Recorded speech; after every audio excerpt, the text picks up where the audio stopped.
In this lecture, we're going to look at how we can find sparse solutions to least squares problems by using the lasso. So objectives are to first motivate why we might want to find a sparse solution. Then we'll introduce the idea of using L1 norm regularization, or the lasso. And finally, we'll overview some of the attributes of such a regularization. Now, the main reason for looking for sparse solutions is that if I have a sparse classifier or a sparse model, that gives me some insight that I otherwise wouldn't have. Recall that we've got a set of feature vectors, x, and labels, d, and we've got a total of n of those. And we're trying to find a model, w, so that xi transpose times w, that inner product, is approximately equal to d sub I. We set this up as a matrix vector inner product to account for all n of these features and labels, and that gives us A times W, where the rows of A are these xi transpose vectors, and it's useful to consider the columns of A. So the lth column, A sub L, contains all the elements in the lth position of our feature vectors. So A sub L contains the lth feature component. This matrix vector product is equivalent then to just having a sum over the m features A sub I.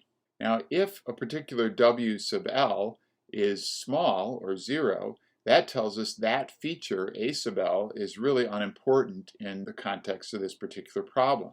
And if there's only a small number of these elements, W sub L, that are non-zero, then in this particular problem, only those few features matter for classification or modeling.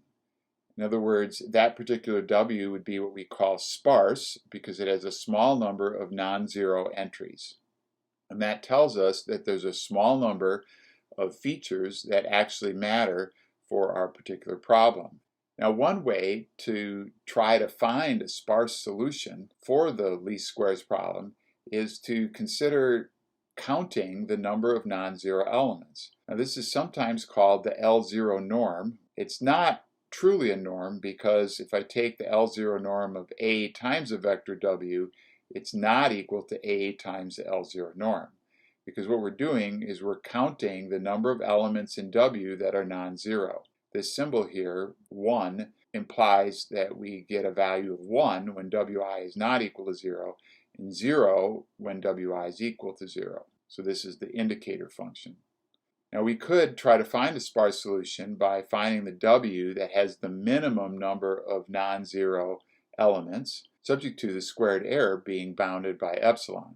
The challenge with this formulation is that this problem is non-convex, and it's intractable computationally if W has any size whatsoever. You end up having to search over all possible combinations of non-zero elements of W.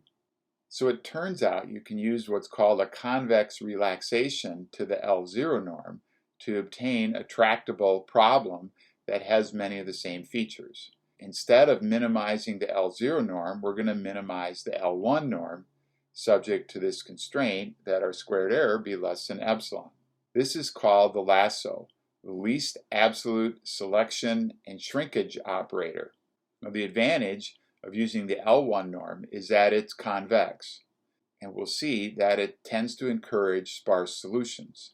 So let's consider this cost function, the L1 norm of W. Well, if we look at the contours of that, in other words, all the values where the L1 norm is constant, so this is a bowl with this diamond contour. So the bottom of the bowl is at the center, and then as we go up the sides of the bowl, that corresponds to increasing values of the constant C.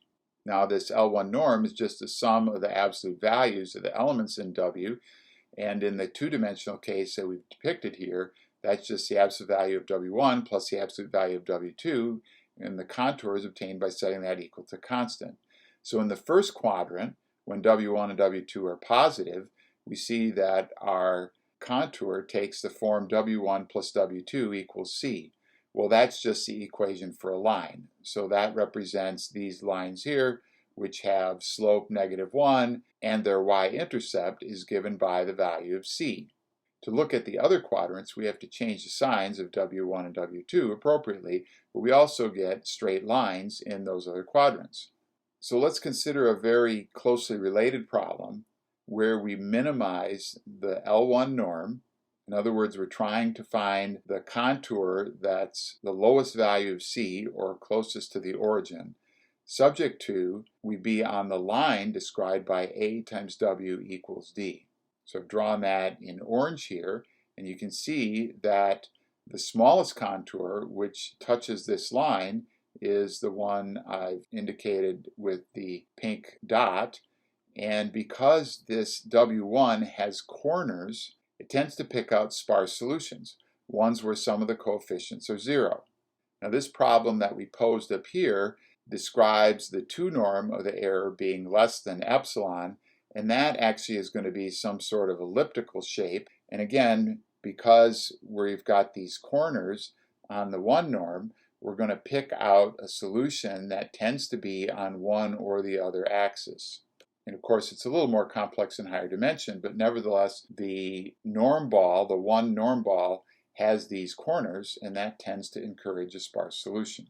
Now we can contrast that with the problem where we say minimize the 2 norm subject to satisfying this linear constraint.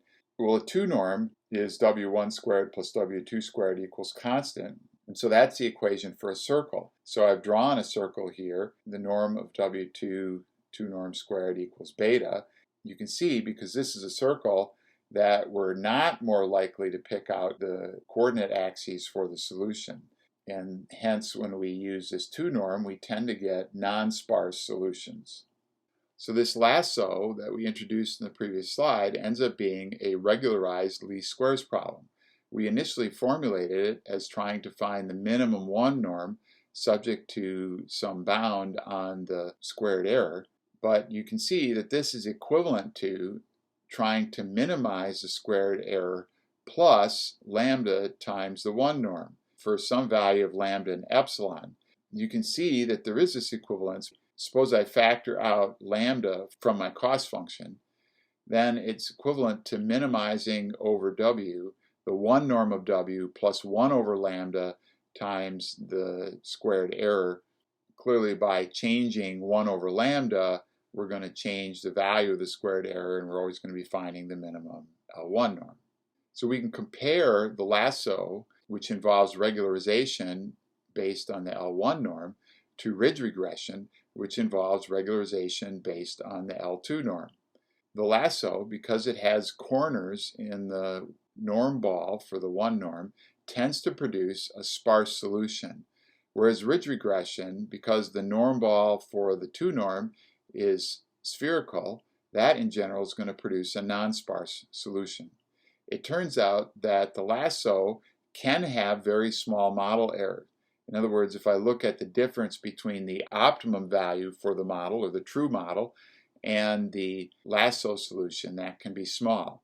On the other hand, ridge regression tends to produce great prediction error. In other words, the difference between A times the optimum model or the true model and A times the ridge regression solution tends to be small. We can't solve this lasso problem in closed form. However, we can solve the ridge regression problem in closed form. Now, oftentimes, lasso is used for model or feature selection, as we intimated at the start of this lecture.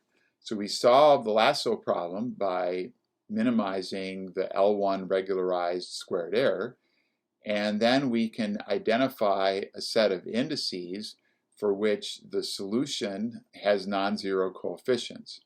So these are the indices of the features that lasso has selected as being relevant. The other ones with 0 coefficients are not important.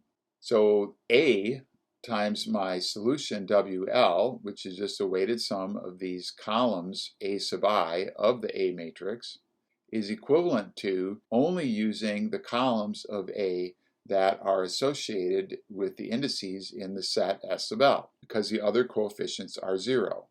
So our set S sub L describes the features then that have been selected by the solution to the lasso problem. Oftentimes, debiasing is used to find a model once features are selected. So we're going to construct a new matrix AL, which involves only the columns A sub I that are associated with the features that the lasso has selected. And then we can resolve for new model weights W hat L to minimize a squared error using only the features that were identified in the feature selection step. And by solving just a least squares problem here, we get a solution that tends to avoid the shrinkage induced by the L1 norm. So this is the smallest squared error that is possible to have using this set of features. Now this is often done, and it may actually be useful in some cases. It's very difficult to draw firm conclusions whether this is always a good idea. It tends to be somewhat problem dependent, but nevertheless it can be a useful tool.